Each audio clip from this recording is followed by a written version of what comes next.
Cuando yo contemplaba al amigo de mi relato, con dolor, pude entender que la personalidad de aquel había sido aniquilada. Todo lo que tenía ahora ante mi vista era una suma de grotescas figuras animalescas, penetrándose y compenetrándose mutuamente para dar una falsa apariencia de personalidad, sepulcral, fría, espectral. ¿Qué se había hecho de mi amigo? ¿Dónde estaba? Como quiera que no había fabricado el cuerpo astral, es obvio que había dejado de existir. Si mi amigo hubiera fabricado un cuerpo astral mediante la transmutación sexual, si hubiera practicado magia sexual realmente, es claro que sí habría fabricado el vehículo sideral, y entonces habría continuado con su personalidad astral, en las regiones hipersensibles de la naturaleza. Desgraciadamente este no había sido el caso.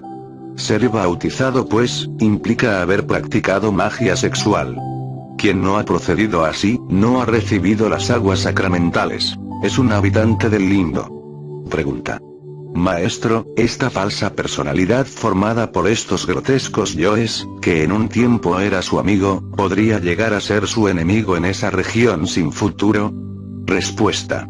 Joven amigo, es urgente que usted comprenda que el ego está constituido por muchos yoes, y que algunos de estos, pueden ser nuestros amigos o nuestros enemigos. Indubitablemente, algunos yoes de aquel fantasma, al cual me he referido, continúan siendo amigos míos, mas otros, es obvio que pueden ser enemigos, o simplemente grotescos fantasmas indiferentes. En todo caso, es el ego quien retorna desde la región del limbo para repetir, en este mundo físico, todos los dolorosos dramas de las existencias pasadas. La personalidad, como ya dije, es perecedera, no retorna jamás, y esto es algo que usted deberá comprender claramente. Sepa diferenciar entre el ego y la personalidad. ¿Comprendido? Pregunta. Debo entender, maestro, que el verdadero sacramento del bautismo lo puede recibir solo el que se inicia en el camino del filo de la navaja. Respuesta. Distinguido señor. El auténtico sacramento del bautismo, como ya dije en esta plática, es un pacto de magia sexual. Desgraciadamente, las gentes pasan por la ceremonia bautismal, por el rito, pero no cumplen con el pacto jamás. Debido a eso es que ingresan al limbo. Si las gentes cumplieran con ese pacto religioso, entrarían de lleno en la senda del filo de la navaja, en aquel sendero citado por Cristo cuando dijo: estrecha es la puerta y angosto el camino que conduce a la luz, y muy pocos son los que lo hallan. Es indispensable saber que el camino secreto que conduce a las almas hasta la liberación final, es absolutamente sexual. Pregunta.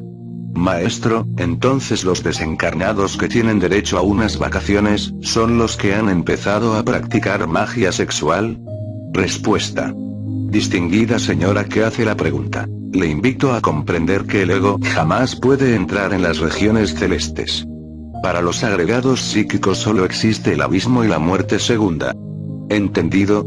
Sin embargo, vamos más al fondo para dilucidar y esclarecer esta plática. Cuando el ego no es demasiado fuerte, cuando los agregados psíquicos son muy débiles, logra la esencia pura, el alma, liberarse por algún tiempo, para entrar en las regiones celestes y gozar de algunas vacaciones, antes de retornar a este valle de lágrimas. Desgraciadamente, hoy por hoy, el ego animal se ha hecho muy fuerte en muchas personas, y por tal motivo, ya las almas humanas no tienen la dicha de tales vacaciones. Ciertamente son muy raras, hoy en día, aquellas almas que logran penetrar en el Devachan como dicen los teósofos, o en el causal. Quiero que todos ustedes comprendan el hecho concreto de que aquellas almas, hoy por cierto muy raras, que pueden gozar por un tiempo de tan felices vacaciones, entre la muerte y el nuevo nacimiento, son lo que podríamos llamar en el mundo, gentes muy buenas. Debido a esto, la gran ley les recompensa después de la muerte. ¿Entendido? Pregunta. Maestro, esas almas que logran escaparse del ego para disfrutar de unas vacaciones, al reingresar en otra matriz, ¿tienen que volverse a embotellar en el ego? Respuesta. Amigos, el ego solamente puede ser destruido, aniquilado, en dos formas. Primero, mediante el trabajo consciente en nosotros mismos y dentro de nosotros mismos, aquí y ahora. Segundo, en los mundos infiernos, mediante la involución sumergida, pasando por espantosos sufrimientos. incuestionablemente, las vacaciones celestes no disuelven el ego. Una vez que la esencia, el alma, agota los frutos de su recompensa, al retornar a este valle de lágrimas, ha de quedar previamente embotellada entre su ego, el yo, el mí mismo. Pregunta. Maestro, cuando la esencia retorna a una nueva matriz embotellada en el ego, después de esas vacaciones, ¿no trae el anhelo de liberarse para lograr su autorrealización? Respuesta. Distinguida dama, su pregunta es magnífica, quiero decirle a usted en forma enfática lo siguiente. El ascenso a los mundos superiores nos reconforta y ayuda.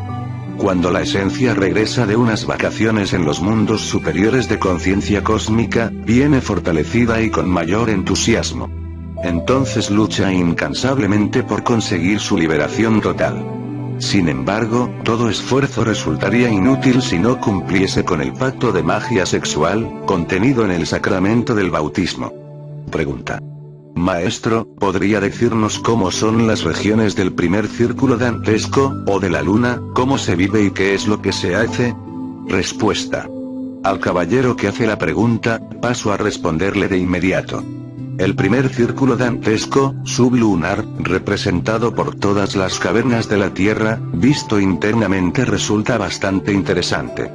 Ahí encontramos la primera contraparte sumergida de nuestras ciudades, calles, aldeas, comarcas y regiones.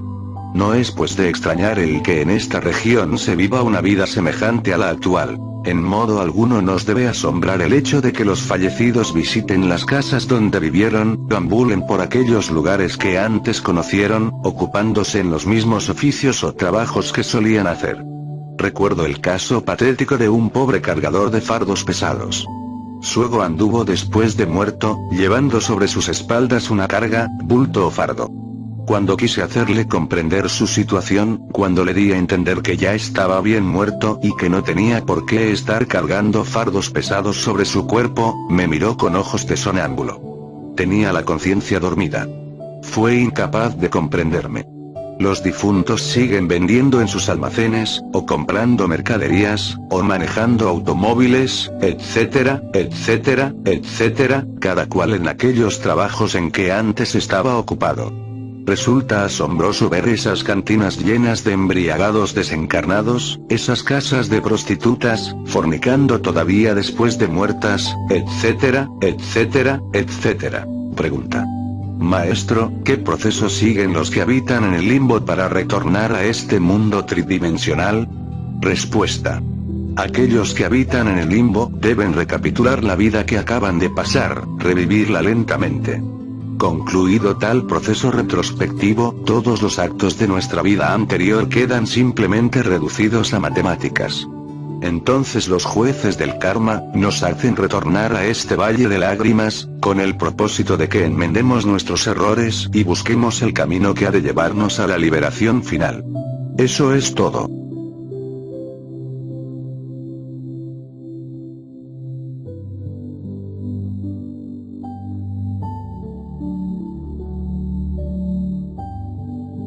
Capítulo 6. Segundo círculo infernal, o de Mercurio. Amigos míos, vamos a estudiar ahora, cuidadosamente, el segundo círculo dantesco.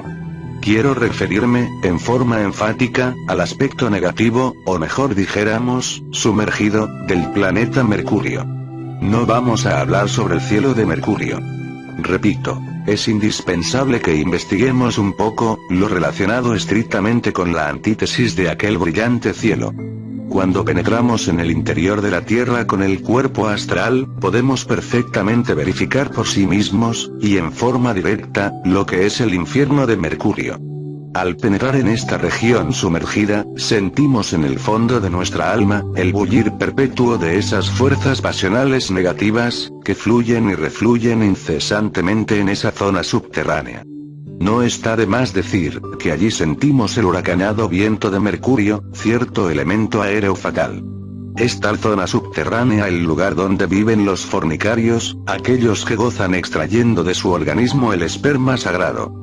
Esas infelices criaturas del mundo soterrado, hundidos en el vicio, desesperadamente van y vienen por aquí, por allá y acullá. Uno se queda asombrado al ver a esos perdidos cohabitar incesantemente entre los infiernos atómicos de la naturaleza. Tales egos, blasfeman incesantemente, y odian a muerte todo aquello que tenga sabor a castidad. Allí encontramos a la emperatriz Semiramis, terrible fornicaria que estableció en su país leyes que favorecieron las pasiones animales. En esa morada de Plutón hallamos también a la reina Dido, quien se mató por pasión, después de haber jurado fidelidad a las cenizas de Ciqueo. Allí París, quien secuestrara a la bella Helena de la antigua Troya, y Aquiles, el impetuoso guerrero destructor de ciudadelas. Tártarus de las desdichas, abismos de iniquidad, espanto, horrores. Con profundo dolor podemos hallar en el segundo círculo dantesco a los bodhisattvas caídos, aquellos que asesinaron al dios Mercurio, infelices almas que cambiaron sus derechos de progenitura por un plato de lentejas.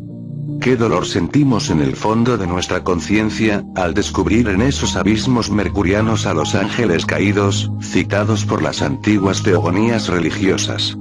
Van y vienen, por esos aires negros de la sumergida región, aquellos que cambiaron el cetro de poder por el uso de Onfalia. Región donde el entendimiento humano no trabaja. Mundo de instintos brutales donde la lascivia se mezcla con el ímpetu de la violencia. He ahí a los misterios de Minos o de Mina. Profundidades espantosas donde viven los tántricos negros que desarrollaron el abominable órgano cundartiguador, causa de tantos males. Ah, si el glorioso arcángel Sakati, con su comitiva sagrada, hubiese previsto con exactitud matemática los resultados fatales de aquella cola satánica, de aquel órgano de las abominaciones que otrora se le permitió a la humanidad desarrollar, con propósitos planetarios definidos. Cuán diferente hubiera sido el porvenir de la pobre humanidad doliente. Es ostensible que cada ser humano es una criatura que capta las distintas fuerzas cósmicas, para transformarlas y transmitirlas a las capas interiores de la Tierra. Como quiera que en el continente Lemur, hace ya unos 18 millones de años, la Tierra temblara incesantemente arrojando sus volcanes fuego y lava, ciertos individuos sagrados, encabezados por el arcángel Sakati, permitieron el desarrollo del abominable órgano cundartiguador. Fuego luciferino terriblemente negativo, proyectándose desde el coxis hacia los infiernos atómicos del hombre. No está de más recordar que dicho fuad negativo se recubrió con la cola física, tal como lo vemos en los simios.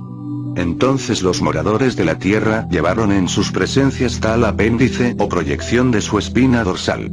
Las fuerzas que con aquella época pasaron a través de los humanos organismos sufrieron por ende categóricas modificaciones que permitieron la estabilidad de la corteza terrestre.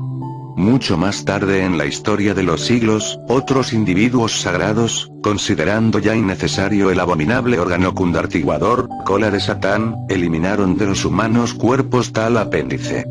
Desafortunadamente, los pésimos resultados del órgano de los aquelarres, quedaron en los 5 cilindros de la máquina orgánica, conocidos como intelecto, emoción, movimiento, instinto, sexo.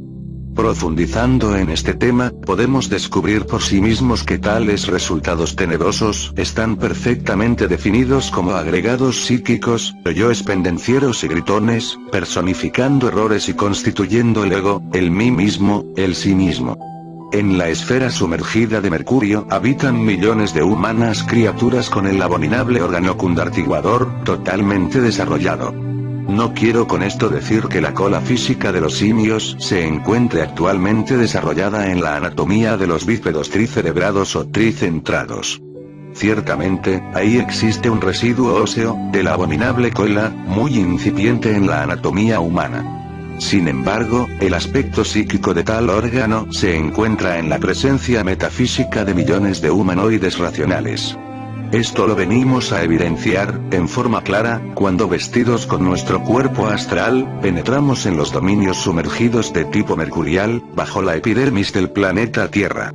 Pregunta. Querido maestro, deseo saber si las personas, y hechos que figuran en su exposición del segundo círculo dantesco, son simplemente mitológicos o reales, pues aunque el Dante los menciona, entendemos que la obra de él es simplemente una pieza literaria de gran mérito. Respuesta. Noble caballero, distinguidas damas, séame permitido afirmar solemnemente que la Divina Comedia del Dante es un texto iniciático, esotérico,